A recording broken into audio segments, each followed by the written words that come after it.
যে যারা খেলাধুলা করে তারা জনগণের কাছে প্রিয় মানুষ। যারা এমপি মন্ত্রী হয়েছেন এরা সবই কিন্তু মোহামেডান ক্লাবের সঙ্গে জড়িত। দ্যাট মিনস এরা জনপ্রিয় মানুষ।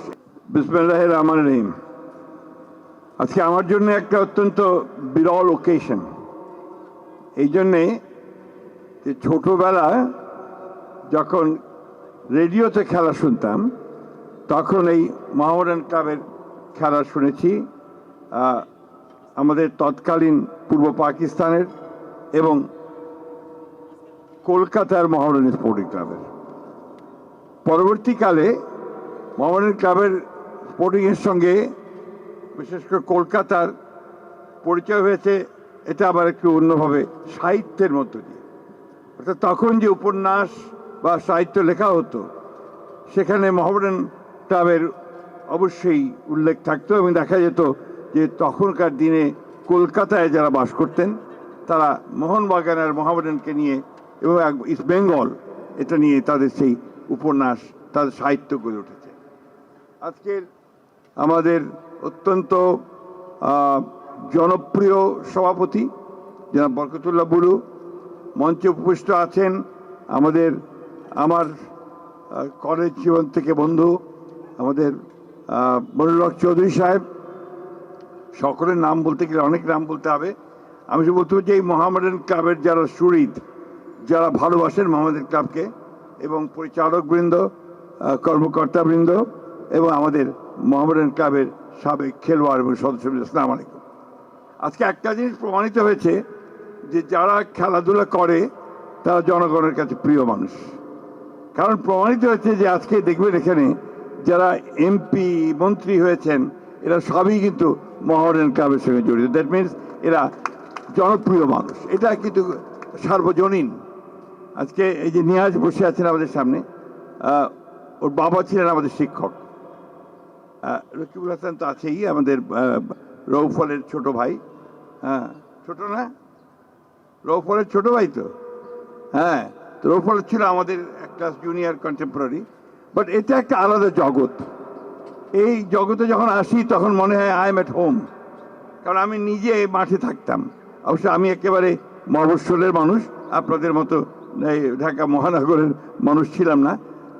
নান্ডু সাহেবের খেলা দেখে খুব ভালো লাগতো। মনে হতো যে সত্যিকার অর্থেই নান্ডু রকিবুল ভালো খেলছে। ক্রিকেটের সঙ্গে বেশি জড়িত ছিলাম। একসময় ক্রিকেট কন্ট্রোল বোর্ডের মেম্বারও ছিলাম। কথা বাড়াতে চাই না, আমি শুধু বলতে চাই যে আমরা আজকে অত্যন্ত সৌভাগ্যবান যে আজকে আমাদের প্রধানমন্ত্রী জনাব তারেক রহমান তিনি বাংলাদেশে নামার সঙ্গে সঙ্গেই একটা কথা বলেছিলেন লোকের আক্রমণের সামনে, যে আই হ্যাভ এ প্ল্যান। এই প্ল্যানটি তিনি কার্যকর করা শুরু করেছেন। এবং গতকাল এখানে আমিনুল আছে, আমি আমিনুলকে অবশ্যই একটা ধন্যবাদ, কৃতজ্ঞতা জানাতে চাই যে সত্যিকার অর্থেই সে একটা খুব ভালো কাজ শুরু করেছে।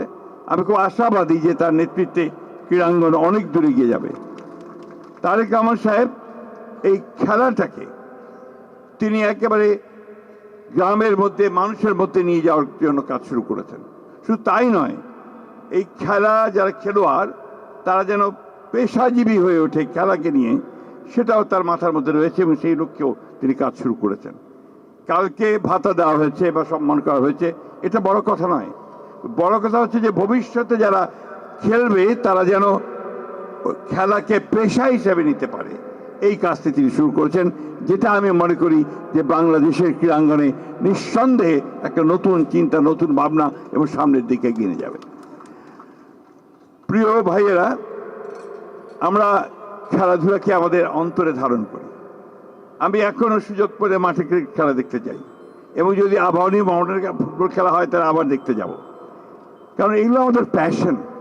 আমরা ছোট থেকে গড়ে উঠেছি এই ধরনের আপনার আনন্দ উপভোগ করার মধ্য দিয়ে। আমরা সবসময় মনে করেছি এখানে কোনো রাজনীতি থাকবে না, এখানে রাজনীতির কারণে কোনো মেধাবী ক্রীড়াবিদ বাদ পড়বে দল থেকে বা জাতীয় দল থেকে, এটা সবচেয়ে কষ্টের কারণ হয়ে দাঁড়ায়। এইগুলো থেকে আমাদেরকে বেরিয়ে আসতে হবে।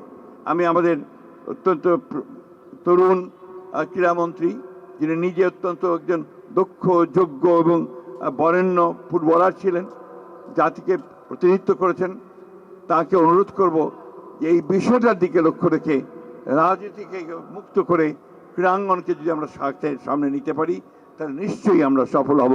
আর আমাদের বর্তমান প্রধানমন্ত্রী জনাব তারেক রহমান সেটাই চান, সেটাই তিনি কালকে বলেছেন।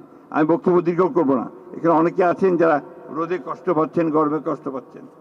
আমি নিজেকে সৌভাগ্যবান মনে করছি যে এই ইতিহাস খ্যাত এই ক্লাব, একেবারে সেই ব্রিটিশ পিরিয়ড থেকে এই ক্লাব চলছে, 90 বছর বলেছে একজন, সেই ক্লাবের একজন সমর্থক হিসেবে আপনাদের সামনে এসে আমি দুটো কথা বলতে পারছি, এটা আমার চরম সৌভাগ্য। আমরা একটা অন্ধকার থেকে বেরিয়ে এসেছি, একটা অন্ধকার সময় থেকে বেরিয়ে এসেছি, যে কথা নিয়াজ মুর্শেদ বলছিল। আমরা লেট আস নট ওটাকে আর মনে না করি। আসুন আমরা নতুন স্বপ্ন দেখি, নতুন আলো দেখি এবং নতুন সূর্যের মধ্য দিয়ে আমরা ক্রীড়াঙ্গনকে নতুন করে সাজিয়ে নিই। সেটাই হোক আমাদের একমাত্র লক্ষ্য। মোহামেডান ক্লাব অনেক ভালো করবে। মোহামেডান ক্লাবের মধ্যে এখন যারা এসছেন তারা বেশিরভাগই তরুণ এবং আমি মনে করি তাদের নেতৃত্বে মোহামেডান ক্লাব সামনের দিকে এগিয়ে যাবে। তো একই সঙ্গে আজকে যেমন এখানে অঞ্জনবাবু এসছেন, আমাদের অন্যান্য ক্লাবগুলো তারাও ইকুয়ালি স্ট্রং হবে। অর্থাৎ খেলার মাঠে আমরা প্রতিযোগিতা দেখতে চাই, সুস্থ প্রতিযোগিতা দেখতে পাই। আমরা ওই দৃশ্য দেখতে চাই যে মোহামেডান ক্লাব আর আবাহনীর খেলা ন্যাশনাল ফুটবল স্টেডিয়ামে হচ্ছে আর বাইরে মারামারি করছি আমরা, ঠিক না? তো এই জিনিসটা আবার দেখতে চাই। আপনাদেরকে সকলকে অশেষ ধন্যবাদ আমাদেরকে আমন্ত্রণ জানানোর জন্যে, আমাকে বিশেষ করে ধন্যবাদ আপনাদের সকলকে। আসসালামু আলাইকুম।